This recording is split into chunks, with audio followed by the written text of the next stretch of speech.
Hi, welcome to another edition of the AfterBuzz. I'm Brandon Coates, your host. Producer Dave, chilling in the seat over there as always, hooking it up. Good morning. Busting his butt over there for us. So welcome to another edition of the AfterBuzz, and we got a lot of good topics that we're going to talk about today. As always, if you guys want to get involved in the chat, you are more than welcome to do so. You can comment over there. You can ask questions if you would like, and be sure you're clicking the like button, you're subscribing, and you're also clicking to get the notifications for when we go live right here on the YouTube channel.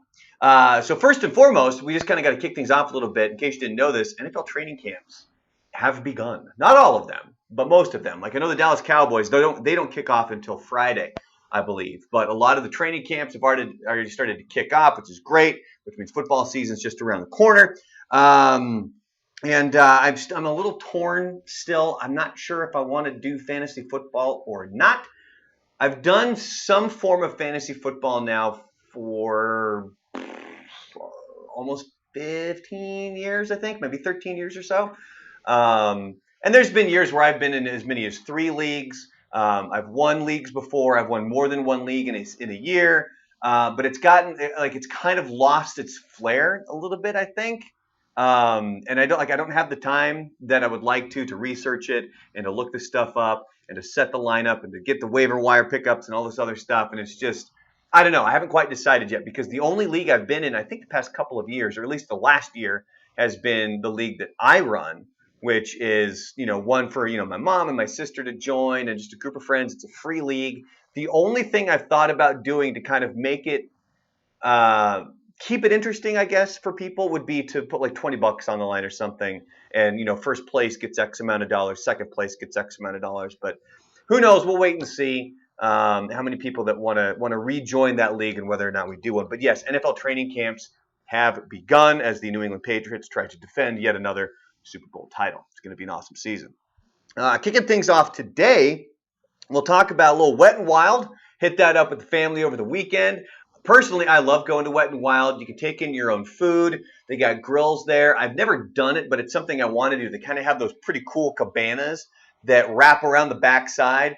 I haven't done it yet, but I would really like to be able to spend a day just chilling there. Like show up early. You can go there. You could even doze off and take a nap if you want. Wake up, go ride some rides. You're good to go.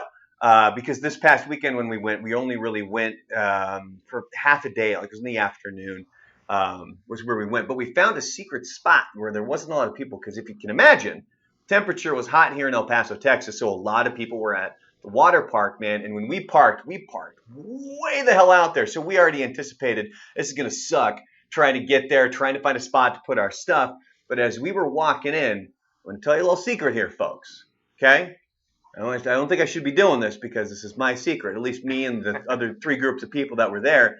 But as you're walking in, if you've kind of parked in the overflow parking lot, as you walk up, they kind of have that big undercover area that's kind of right in as you're walking in before you turn right to go into the entrance. Right before that, there's this area, this nice big patch of grass with trees. And it's at the bottom of, is it called the Screamer? The one straight down like that one? Uh-huh. So that one where that bottom is at, right down there, there's a nice big area there where they've got a few different tables. Bring your own chairs, ladies and gentlemen. I'm throwing this out there. Bring your own chairs because they don't have any down there. But it's a nice just area, patch of grass with trees where we were able to put our stuff. Obviously, we went and got one of the lockers to lock up any of the valuables and stuff.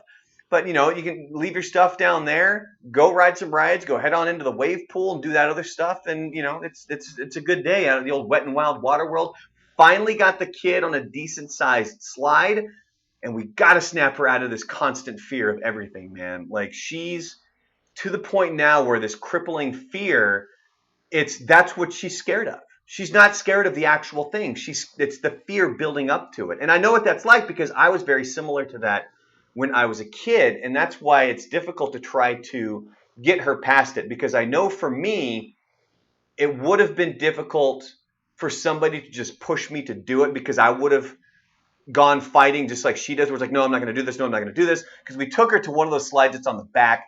Doesn't go super fast. It's still a decent ride. It's the one where you're on the mat.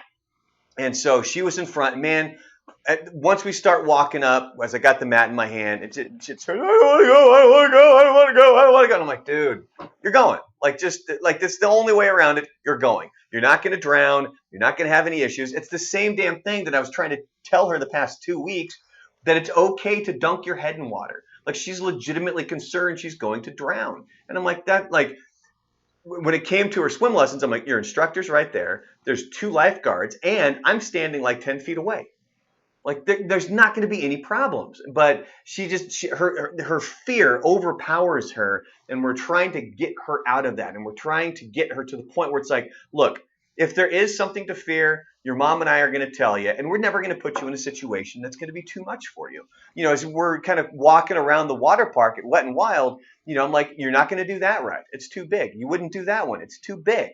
But these ones are just fine. But man, once we started walking up that hill, that fear, just that dark cloud overtook her. And you could tell it was just like she's starting to freak out. And it got to the point where we're up at the top. I put the mat down. I go to put the mat down, and she's like, I'm not going. And I grabbed her and I grabbed her and put her in my lap, and I pushed off. And I'm like, we're going. And for the first few turns, it's like, and then it stopped.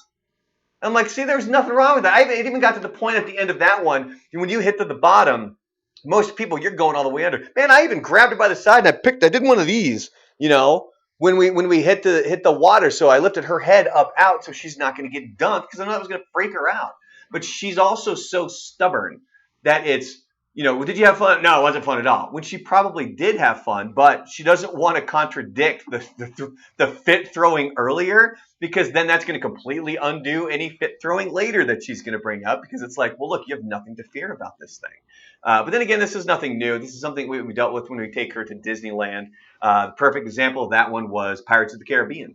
That one was, you know, you go down a couple of dips. She doesn't like anything that makes your stomach, like when you dip really fast and it feels like your stomach kind of goes into your throat. Right. She absolutely hates those.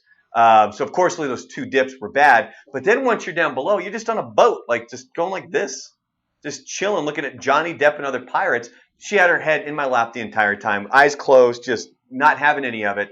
So then, as you know, as Pirates of the Caribbean ends, you go up the waterfall to climb out. And as you come out, there's a parrot right there. And she pops her head up. She's like, oh, that parrot's so cool. And I'm like, that's the whole fucking ride. Like, that's the whole thing you missed. Like, if you thought that parrot was cool, you missed all the cool stuff. So anyway, so that was the first time. After that, she was able to do it. It's a matter of trying to get her to realize, like, this, like, right now you're just scared of fear. Like, that's it. Like, you need to get over that. Like, we're not going to put you in any situations that are truly anything that's going to be too dangerous for you or too scary for you. Like, the first time we went, we even said, we're like, you're not going to the Haunted Mansion. Like, there's no way. But the second year, we were like, maybe it's time that we build up to it. So we showed her footage of the Haunted Mansion on YouTube, which is what we do when we're getting ready for a Disneyland trip, is we watch all the rides on YouTube to get you in the mood. It's fantastic. But as we were doing that, she got a little overly confident, which can be a problem with her as well, where we need to kind of guide her to be like, okay, I need to pull the reins back a little bit, because all of a sudden she's like, I'm going to go do it by myself. Like, you haven't done it with us yet. You're not going by yourself. Are you kidding me? So anyway, so it's a real delicate game here with the kiddo, but she had fun. She's got her goggles. She's able to dunk her head. She's kind of learning to swim. And I've tried to tell her too, like, there's going to be that one day where just everything starts to click when it comes to swimming. We kind of had that day earlier when she realized that she was able to put her head underwater and nothing bad was going to happen. Like, that was one of those situations where all of a sudden it wasn't that big of a deal. Now, one of the problems is she does tend to backtrack a little bit in between the time she had done it and the next time she needs to do it. Like, when she would dunk her head at the end of this one day, it was all the way down. She's counting to 5, like she's hanging out totally. And so after that, the next day when she went in, all of a sudden it was a little bit less. The water's only going to right here, and she's just barely dunking her head, coming right back up, because that fear crept back in a little bit. So the thing that we need to do is just keep kind of enforcing it and kind of keeping it going consistently so that she realizes, like, look, there's nothing to fear here. Like, it's not that big of a deal. Now, like, the one thing I always remind her too is, like, water's not something to be completely unafraid of, right? Oh, of course. Like, you can still get hurt, and there's a lot of dangers when it comes to water. But if you have a swim instructor, 2 lifeguards, and me standing right there, and we're telling you to put your head in the water, you don't have anything to worry about. But anyway, so that was our kind of experience, our fun time there out at Wet and Wild Water World. Next topic that we're going to move on to here is we went and saw Lion King over the weekend. The wife and I did. And it's shot for shot almost the exact same movie as the cartoon. And we were talking about it afterwards, and they're kind of in a difficult position because as you're doing these live action remakes of Disney classics, and I still haven't seen Beauty and the Beast. I didn't see Aladdin, the Cinderella that they came out with. I did see The Jungle Book, and I did see Lion King. What was the other one? Dumbo. Oh my god, that movie sucked. Yeah, no, you're so very bad. critical of That movie sucked like that, and it wasn't just because they changed the story a little bit, but I mean that movie sucked. But I thought Lion King was pretty decent. I don't know about paying money to go see it in the theater, considering I mean it's already made a ton of money. But it's one of those situations that it's really. Do you want to pay to go see the same thing? But then again, would you go see a re-release of a movie? You know? Like I went and saw, although they changed it, obviously they turned it into 3D. I went and saw Star Wars: The Phantom Menace when they re-released that in 3D. It just still didn't make it a good movie. But I paid to go see it. But it's pretty much shot for shot. The highlights, I think, are definitely Billy Eichner and Seth Rogen as Timon and Pumbaa. They're hilarious. And then also two of the hyenas. It's Keegan-Michael Key and I believe Eric Andre are the two. And they have a really kind of funny underlying joke that continues with them where one of them keeps getting like too close to the other, like he's invading his personal space. So it's just kind of like this continuing joke where he's like, hey man, he's like, dude, like go over there. Like go stand over there and do this. So it was still pretty entertaining. It wasn't bad. Like definitely if you're getting like Disney Plus or something, it's a movie that you're going to want to check out. Like it's worthy of seeing, especially if you liked the original, which kind of leads me directly into the next topic, which is going to be the future of Marvel and kind of Disney Plus and stuff like that, because they've got that thing coming out here shortly. And I think it's the end of this year, Disney Plus. Man, we're totally going to get it. It's going to be $6.99 to start. You know they're going to start jacking the price up on this thing because they have a ton of things in line for Disney Plus.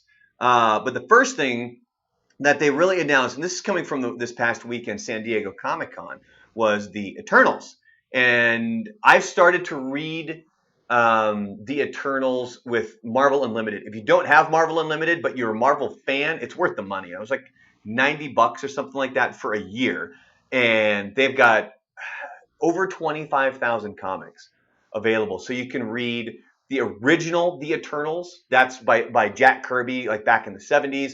They also have the Neil Gaiman version of The Eternals as well. And it's really cool because especially when they start announcing these movies, it gives you the opportunity to go back and kind of read where the origins of these characters are, and then you can see what they're going to do with it in the movies. That's what I've been able to do with, with the Infinity Gauntlet series and Infinity War and things like that, and it's pretty damn cool. So you knew about the Eternals before the announcement? Like you were the storyline and the old comic books? Kind of. No idea. Kind of. I just started reading the comics I think last week or so. Okay. So I wasn't familiar per se with the actual comic books, but I knew of them because I knew they were planning the movie. So I had kind of researched looking up on Wikipedia and who they are and stuff like that. And the way that the Eternals starts out is you have the humans, the deviants, and the gods, or the Eternals. I'm sorry, I take it back. You've got the deviants, the humans, and the Eternals, and then you've got the gods on top of all of that other stuff. And it's too complicated for me to try to explain here, but it's going to be different in the sense, like these are the storylines that Buzz isn't going to like when it comes to the Marvel Cinematic Universe, because he's already said, and it's easy to kind of poke fun at him about, but what he says does make sense, is that he likes his superhero movies more grounded in reality, which I know sounds really stupid and silly because you've got Captain America, who's a super soldier. You've got Iron Man, who's able to make this just suit, can do damn near anything and things like that. But when it comes to the space travel, time travel, magic, things like Doctor Strange, things like that, that was when they would start to lose Buzz a little bit. And it's easy to knock him for that, but what he's saying you can understand. But me personally, I love that stuff. Like Doctor Strange is one of my favorites. We're going to get to that here in a minute.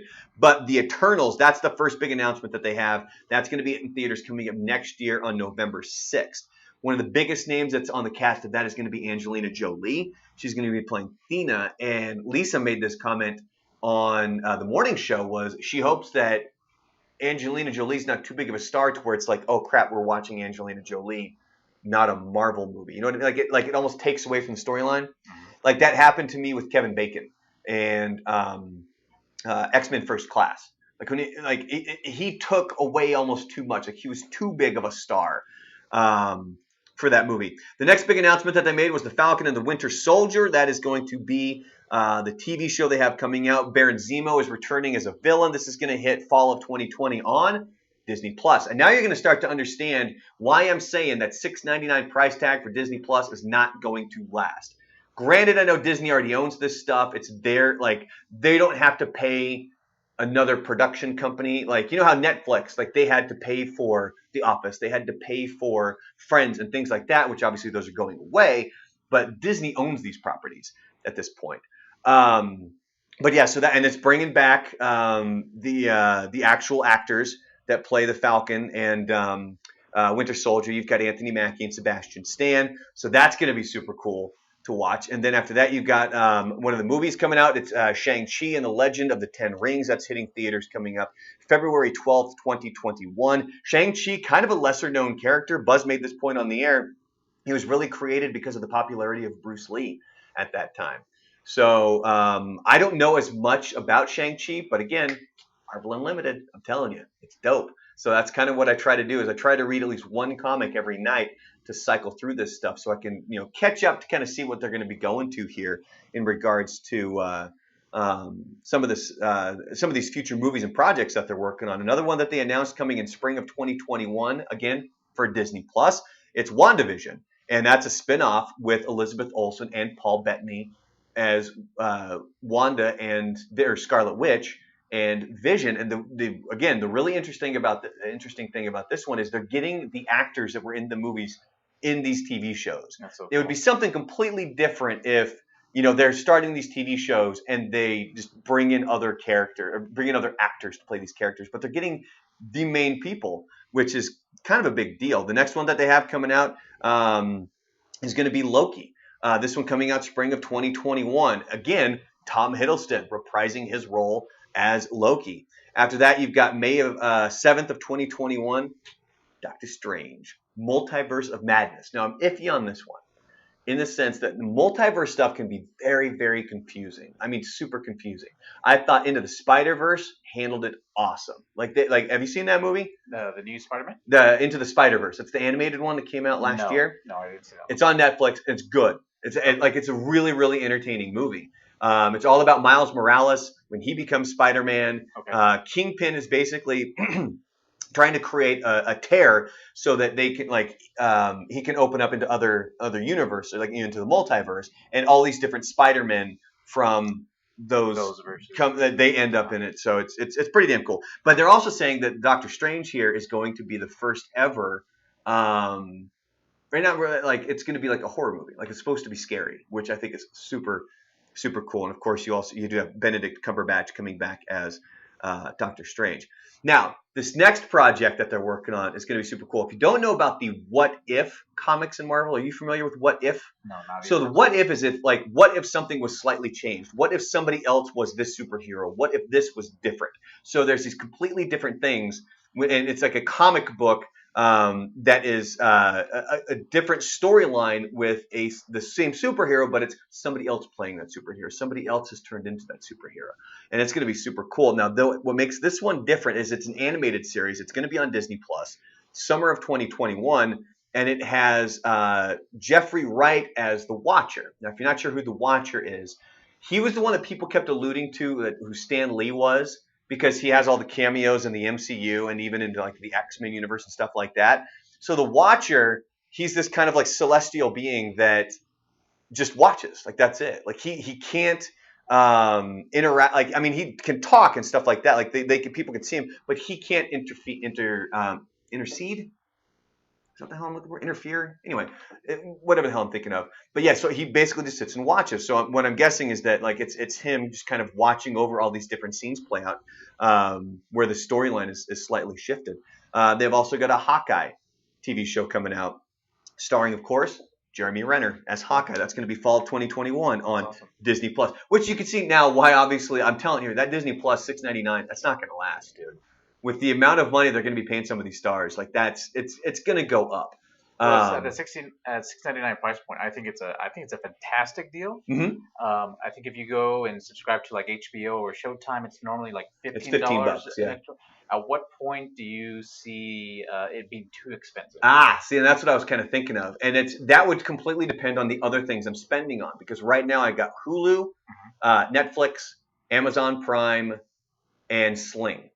Oh, Wow. and Wow. HBO as well. So I've got those four things, and even with those four, I'm still spending well under $100. So Uh-huh. it would almost more or less be I would have an overall budget of what I could spend per month, and then I would have to pick and choose what I wanted. Okay. And that's where these companies are going to have to decide.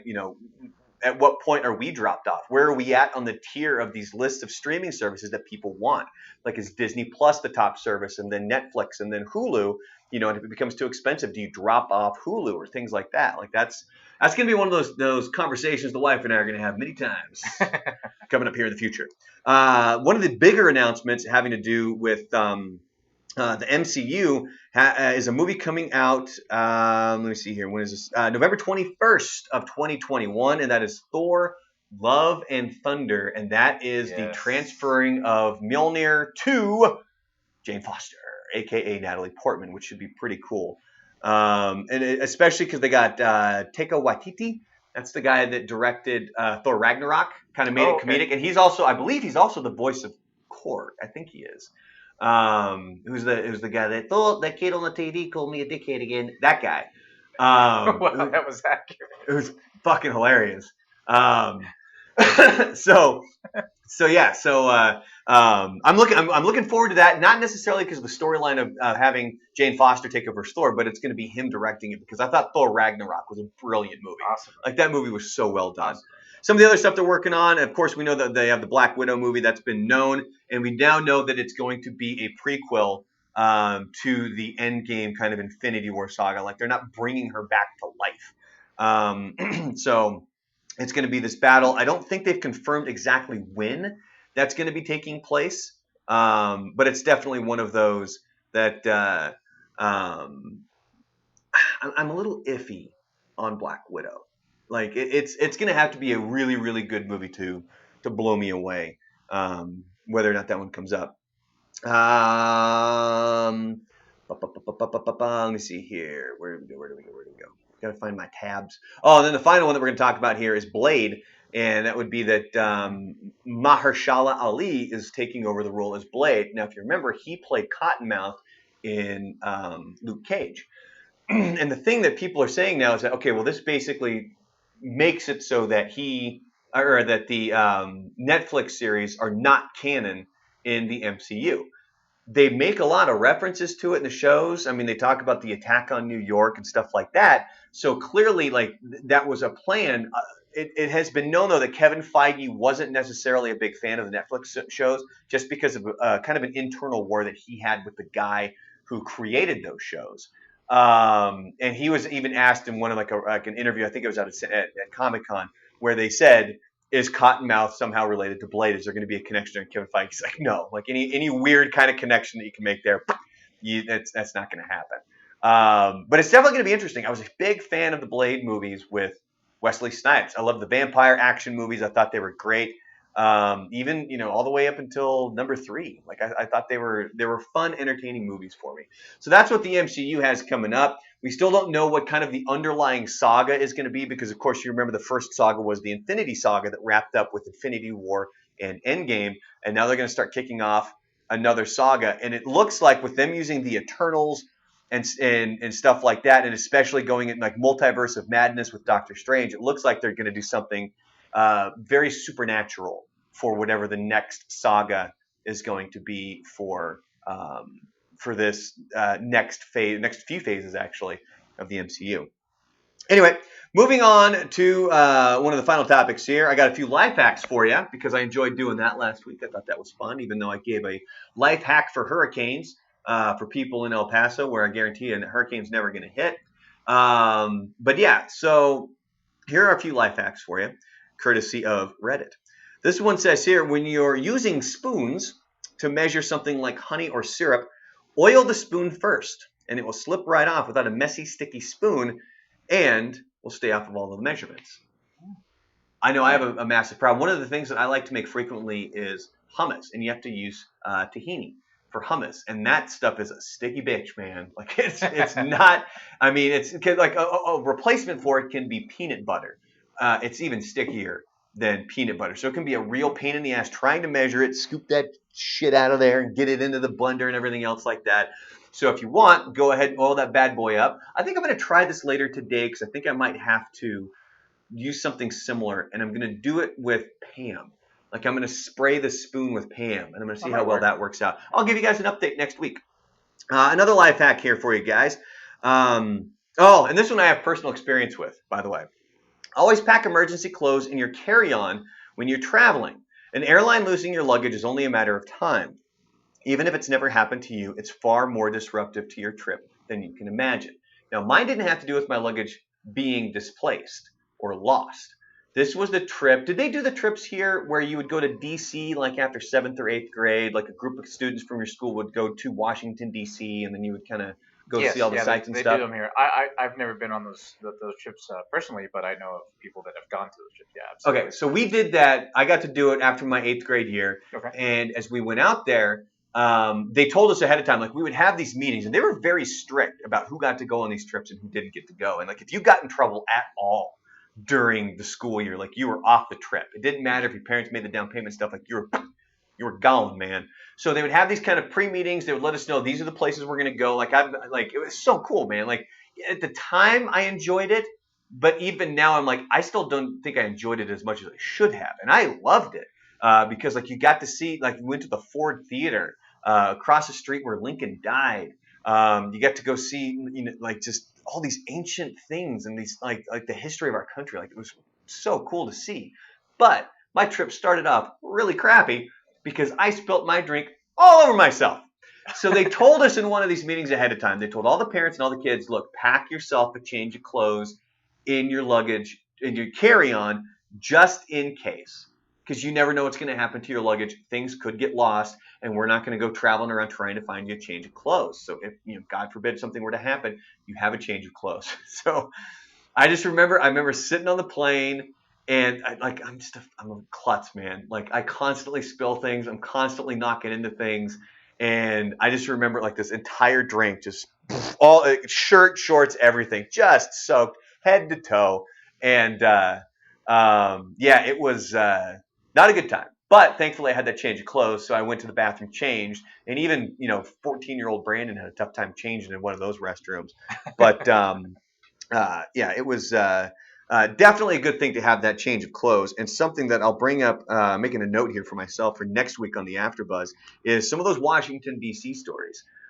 Because I had a great time. We've talked about a few on the air, like the one time my buddies and I were negotiating we're guessing it was a stolen necklace to purchase from this guy on the streets of Washington, D.C. So I'll bring up some of those D.C. stories coming up because I think it was right around this time of year that we went to Washington, D.C. And then finally here, final life hack for today. And this one kind of links back to last week's when if you're in a heated argument with somebody, don't say, you're not understanding me. Say, I don't think I'm explaining it right. Because then that takes the blame off of them, which means that they will be more open to what you're about to say. And they're going to be more probably clear-headed to understand the point that you're going to make. And it's also going to make you possibly think that maybe there's a different way you can explain what you're trying to say, But this one says, when debating someone on a heated issue, start by looking for something to agree with them on. The rest of the conversation will be less hostile if you establish common ground. And something that's really interesting about this, my sister and my dad went and did this thing. The name of it, I cannot remember what it's called. But it was just taking all these different people from different backgrounds and learning about them, and then learning about like how they think and like telling them how you think. And it's just this really cool learning experience. And I think one of the things that they did, and something I've thought about doing here on an AfterBuzz or something else similar, like on a video, one of the things that they talked about was they would take a pretty heated topic, and then they would say, okay, this person is pro, this one is con. Now, what I need you to do is you need to write down point by point, like you need to bullet point all of your arguments. Same thing over here, bullet point all of your arguments. And then when they compile them together, they have the people close their eyes. And then they say, okay, so who made this point? And you'd be amazed at how many people agree, despite the fact that, because like the vast majority of these arguments, 80% or 70% or something like that, they agree that this is why I think this way. They have the same feelings and they have the same point to make, but it's just that final 20 to 30% that they disagree on. And that's what it was mind blowing. So that's something that I think is really interesting, is especially if you're getting into an argument with somebody or you're going to go debate somebody, start with something that you guys can find common ground on and then build from there. It's easier to come back to the common ground than to try to find common ground if you've never established it. So there's some life hacks for you as we get ready to wrap up this episode of the AfterBuzz. Just a heads up, we have, let me think here. We have the Mo Show. They're all off next week. Buzz, Lisa, Joanna, all of them, they're all on vacation. So it's just this guy. So yes, you're going to hear a lot of best of clips next week because I can't do a 5-hour show solo by myself. That's not possible. No, I think it's completely possible.